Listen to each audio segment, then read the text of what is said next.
ठाकुर ज्वाला प्रसाद की उनकी शादी की रात उनकी पत्नी ने हत्या कर दी। उनकी आत्मा एक बुरी शक्ति बनकर धरती पर लौटती है, जो नई शादीशुदा दुल्हनों को मारकर बदला लेना चाहती है, जो पारंपरिक लाल दुल्हन की साड़ी पहनती हैं।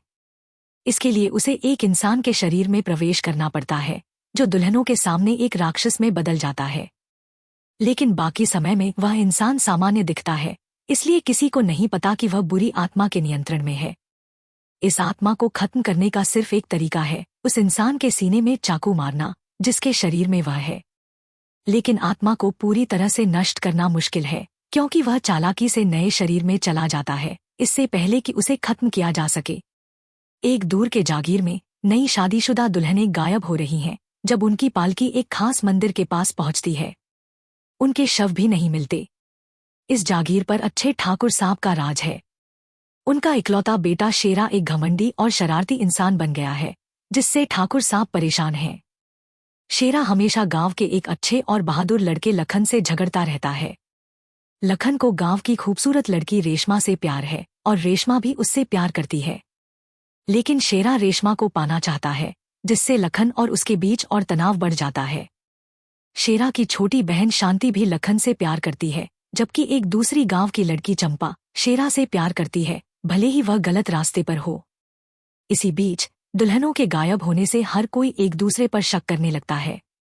कुछ लोग एक स्थानीय भिखारी पर शक करते हैं, जिसकी दिमागी हालत ठीक नहीं है।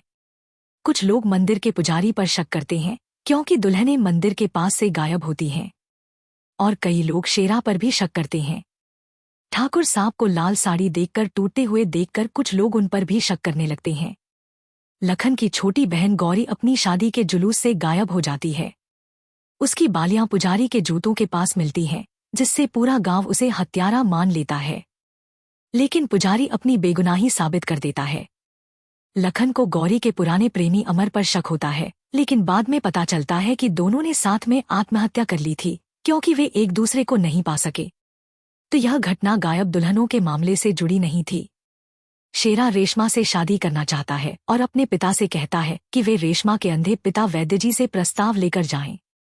रेशमा इसे ठुकरा देती है। बाद में शेरा को पता चलता है कि वैद्यजी अंधे नहीं हैं और चोर भी हैं। शेरा इस बात का फायदा उठाकर रेशमा पर शादी के लिए दबाव बनाना चाहता है, लेकिन वैद्यजी सबके सामने सच बता देते हैं, ताकि शेरा का कोई दबाव न रहे। वे लखन से रेशमा की शादी की बात करते हैं और दोनों खुशी खुशी मान जाते हैं। इसी बीच ठाकुर साहब की बेटी शांति की शादी तय होती है। वह यह जानकर मान जाती है कि लखन रेशमा से प्यार करता है। लखन उसकी पालकी की रखवाली के लिए जाता है। शांति सुरक्षित पहुंच जाती है, लेकिन ऐसा इसलिए होता है क्योंकि उसने अपने पिता के डर की वजह से लाल दुल्हन की साड़ी नहीं पहनी थी। आखिरकार सबका शक ठाकुर साहब पर जाता है, क्योंकि उनकी बेटी शांति बच गई, जबकि बाकी सारी नई दुल्हनें गायब हुईं। साथ ही शांति को बचाने की योजना सिर्फ ठाकुर साहब और लखन को पता थी। ठाकुर साहब आत्महत्या करने की कोशिश करते हैं, लेकिन उनकी पत्नी बताती है कि उनके बेटे शेरा को भी योजना का पता था। ठाकुर साहब सबको भरोसा दिलाते हैं कि चाहे दोषी कोई भी हो, वे उसे सजा दिलवाएंगे, भले वह उनका बेटा शेरा ही क्यों न हो। शेरा रेशमा को अगवा करके भागने की कोशिश करता है, लेकिन लखन उसे रोक देता है। आग में फंसने से शेरा की जान खतरे में पड़ती है, तभी चंपा उसे बचाने के लिए कूद पड़ती है। आखिरकार शेरा अपनी गलती समझता है और चंपा के प्यार को स्वीकार कर लेता है। लखन और रेशमा की शादी होती है। रेशमा की पालकी मंदिर के पास पहुंचती है और एक राक्षस जैसा दिखने वाला आदमी उसे अगवा कर लेता है। लखन उनका पीछा करते हुए एक गुफा में पहुंचता है। वहां उसे शेरा भी दिखता है, जो उस राक्षस का पीछा कर रहा था। दोनों देखते हैं कि वहां वह भिखारी भी है और वे उसे पकड़ लेते हैं। लेकिन पता चलता है कि वह भिखारी असल में एक पुलिस वाला है, जो दुल्हनों के मामले की जांच कर रहा था। वे उस राक्षस से लड़ते हैं और लखन उसके सीने में चाकू मार देता है। पता चलता है कि वह राक्षस ठाकुर साहब थे, लेकिन क्योंकि वे एक अच्छे इंसान थे, उनकी अपनी आत्मा ज्वाला प्रसाद की बुरी आत्मा को रोकने की कोशिश करती है।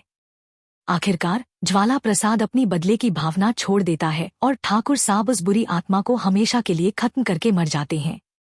यह सवाल कि क्या आत्मा सचमुच मर गई, कहानी के अंत को गहराई से देखने के लिए मजबूर करता है। ठाकुर ज्वाला प्रसाद की आत्मा, जो एक बुरी शक्ति बनकर लौटी थी, और ठाकुर साहब के शरीर के माध्यम से खत्म हुई प्रतीत होती है। इस पर विचार करने के लिए दो सिद्धांत बनाए जा सकते हैं। दोनों सिद्धांत गंभीर और तर्कसंगत दृष्टिकोण से प्रस्तुत किए गए हैं, जो कहानी के रहस्य और दार्शनिक पहलुओं को उजागर करते हैं। सिद्धांत 1, आत्मा का पूर्ण विनाश और ठाकुर साहब का बलिदान। इस सिद्धांत के अनुसार ज्वाला प्रसाद की आत्मा सचमुच मर गई और ठाकुर साहब की मृत्यु उसकी अंतिम पराजय का प्रतीक थी। कहानी में बताया गया है कि आत्मा को खत्म करने का एकमात्र तरीका उस शरीर के सीने में चाकू मारना है जिसमें वह समाई हुई है। जब लखन ने ठाकुर साहब के सीने में चाकू मारा तो यह सिर्फ शारीरिक हमला नहीं था, बल्कि उस आत्मा के खिलाफ एक निर्णायक प्रहार था जो ठाकुर साहब के शरीर में बसी थी। ठाकुर साहब, जो स्वयं एक अच्छे इंसान थे, ने अपनी आत्मा की शक्ति से ज्वाला प्रसाद की बुरी शक्ति को रोका और उसे नए शरीर में जाने से पहले मजबूर किया कि वह अपनी बदले की भावना छोड़ दे। यहाँ यह माना जा सकता है कि ठाकुर साहब की नैतिकता और उनकी आत्मा की अच्छाई ने ज्वाला प्रसाद की आत्मा को न केवल कमजोर किया, बल्कि उसे पूरी तरह से नष्ट कर दिया। कहानी का अंत इस बात की ओर इशारा करता है कि ठाकुर साहब की मृत्यु एक बलिदान थी।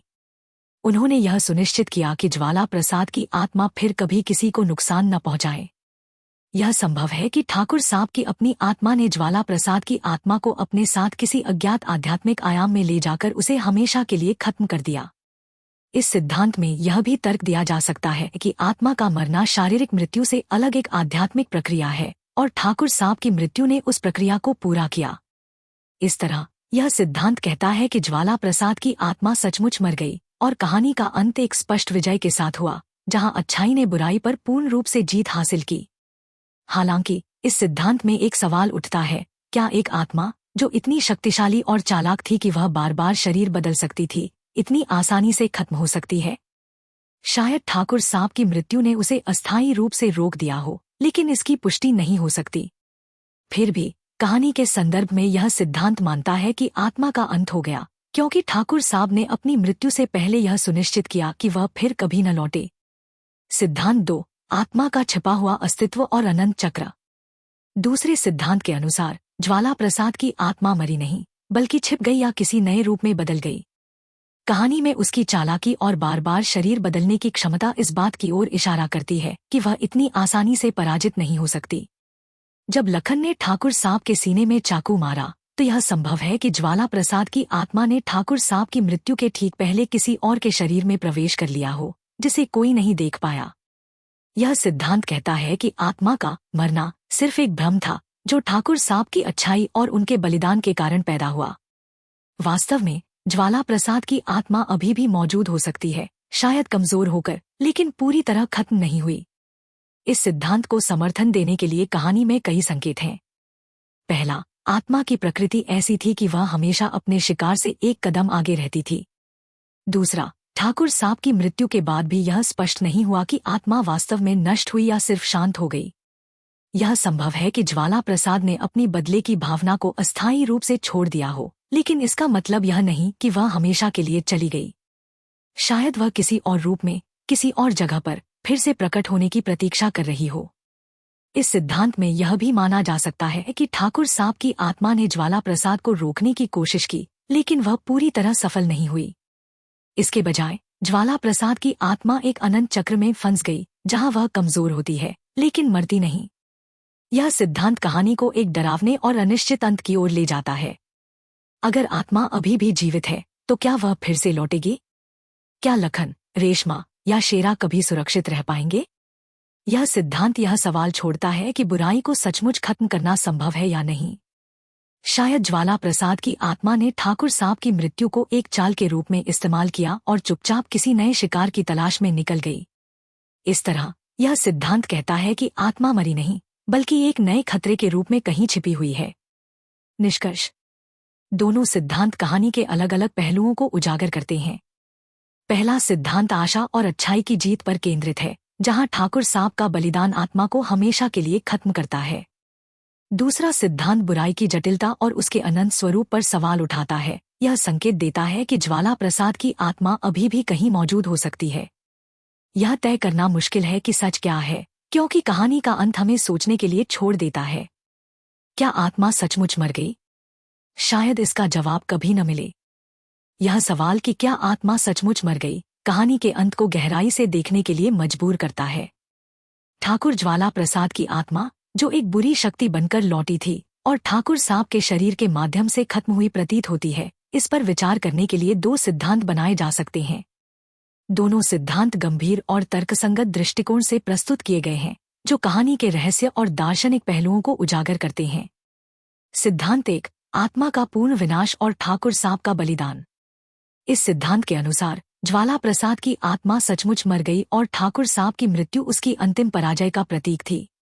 कहानी में बताया गया है कि आत्मा को खत्म करने का एकमात्र तरीका उस शरीर के सीने में चाकू मारना है जिसमें वह समाई हुई है। जब लखन ने ठाकुर साहब के सीने में चाकू मारा तो यह सिर्फ शारीरिक हमला नहीं था, बल्कि उस आत्मा के खिलाफ एक निर्णायक प्रहार था जो ठाकुर साहब के शरीर में बसी थी। ठाकुर साहब, जो स्वयं एक अच्छे इंसान थे, ने अपनी आत्मा की शक्ति से ज्वाला प्रसाद की बुरी शक्ति को रोका और उसे नए शरीर में जाने से पहले मजबूर किया कि वह अपनी बदले की भावना छोड़ दे। यहाँ यह माना जा सकता है कि ठाकुर साहब की नैतिकता और उनकी आत्मा की अच्छाई ने ज्वाला प्रसाद की आत्मा को न केवल कमजोर किया, बल्कि उसे पूरी तरह से नष्ट कर दिया। कहानी का अंत इस बात की ओर इशारा करता है कि ठाकुर साहब की मृत्यु एक बलिदान थी। उन्होंने यह सुनिश्चित किया कि ज्वाला प्रसाद की आत्मा फिर कभी किसी को नुकसान न पहुंचाए। यह संभव है कि ठाकुर साहब की अपनी आत्मा ने ज्वाला प्रसाद की आत्मा को अपने साथ किसी अज्ञात आध्यात्मिक आयाम में ले जाकर उसे हमेशा के लिए खत्म कर दिया। इस सिद्धांत में यह भी तर्क दिया जा सकता है कि आत्मा का मरना शारीरिक मृत्यु से अलग एक आध्यात्मिक प्रक्रिया है और ठाकुर साहब की मृत्यु ने उस प्रक्रिया को पूरा किया। इस तरह यह सिद्धांत कहता है कि ज्वाला प्रसाद की आत्मा सचमुच मर गई और कहानी का अंत एक स्पष्ट विजय के साथ हुआ, जहां अच्छाई ने बुराई पर पूर्ण रूप से जीत हासिल की। हालांकि इस सिद्धांत में एक सवाल उठता है, क्या एक आत्मा जो इतनी शक्तिशाली और चालाक थी कि वह बार बार शरीर बदल सकती थी, इतनी आसानी से खत्म हो सकती है? शायद ठाकुर साहब की मृत्यु ने उसे अस्थायी रूप से रोक दिया हो, लेकिन इसकी पुष्टि नहीं हो सकती।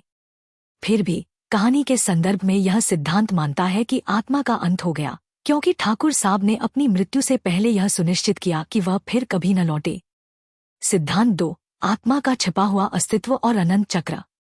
दूसरे सिद्धांत के अनुसार ज्वाला प्रसाद की आत्मा मरी नहीं, बल्कि छिप गई या किसी नए रूप में बदल गई। कहानी में उसकी चालाकी और बार बार शरीर बदलने की क्षमता इस बात की ओर इशारा करती है कि वह इतनी आसानी से पराजित नहीं हो सकती। जब लखन ने ठाकुर साहब के सीने में चाकू मारा तो यह संभव है कि ज्वाला प्रसाद की आत्मा ने ठाकुर साहब की मृत्यु के ठीक पहले किसी और के शरीर में प्रवेश कर लिया हो, जिसे कोई नहीं देख पाया। यह सिद्धांत कहता है कि आत्मा का मरना सिर्फ एक भ्रम था जो ठाकुर साहब की अच्छाई और उनके बलिदान के कारण पैदा हुआ। वास्तव में ज्वाला प्रसाद की आत्मा अभी भी मौजूद हो सकती है, शायद कमजोर होकर, लेकिन पूरी तरह खत्म नहीं हुई। इस सिद्धांत को समर्थन देने के लिए कहानी में कई संकेत हैं। पहला, आत्मा की प्रकृति ऐसी थी कि वह हमेशा अपने शिकार से एक कदम आगे रहती थी। दूसरा, ठाकुर साहब की मृत्यु के बाद भी यह स्पष्ट नहीं हुआ कि आत्मा वास्तव में नष्ट हुई या सिर्फ शांत हो गई। यह संभव है कि ज्वाला प्रसाद ने अपनी बदले की भावना को अस्थायी रूप से छोड़ दिया हो, लेकिन इसका मतलब यह नहीं कि वह हमेशा के लिए चली गई। शायद वह किसी और रूप में, किसी और जगह पर फिर से प्रकट होने की प्रतीक्षा कर रही हो। इस सिद्धांत में यह भी माना जा सकता है कि ठाकुर साहब की आत्मा ने ज्वाला प्रसाद को रोकने की कोशिश की, लेकिन वह पूरी तरह सफल नहीं हुई। इसके बजाय ज्वाला प्रसाद की आत्मा एक अनंत चक्र में फंस गई, जहां वह कमजोर होती है लेकिन मरती नहीं। यह सिद्धांत कहानी को एक डरावने और अनिश्चित अंत की ओर ले जाता है। अगर आत्मा अभी भी जीवित है तो क्या वह फिर से लौटेगी? क्या लखन, रेशमा या शेरा कभी सुरक्षित रह पाएंगे? यह सिद्धांत यह सवाल छोड़ता है कि बुराई को सचमुच खत्म करना संभव है या नहीं। शायद ज्वाला प्रसाद की आत्मा ने ठाकुर साहब की मृत्यु को एक चाल के रूप में इस्तेमाल किया और चुपचाप किसी नए शिकार की तलाश में निकल गई। इस तरह यह सिद्धांत कहता है कि आत्मा मरी नहीं, बल्कि एक नए खतरे के रूप में कहीं छिपी हुई है। निष्कर्ष, दोनों सिद्धांत कहानी के अलग अलग पहलुओं को उजागर करते हैं। पहला सिद्धांत आशा और अच्छाई की जीत पर केंद्रित है, जहां ठाकुर साहब का बलिदान आत्मा को हमेशा के लिए खत्म करता है। दूसरा सिद्धांत बुराई की जटिलता और उसके अनंत स्वरूप पर सवाल उठाता है। यह संकेत देता है कि ज्वाला प्रसाद की आत्मा अभी भी कहीं मौजूद हो सकती है। यह तय करना मुश्किल है कि सच क्या है, क्योंकि कहानी का अंत हमें सोचने के लिए छोड़ देता है। क्या आत्मा सचमुच मर गई? शायद इसका जवाब कभी न मिले।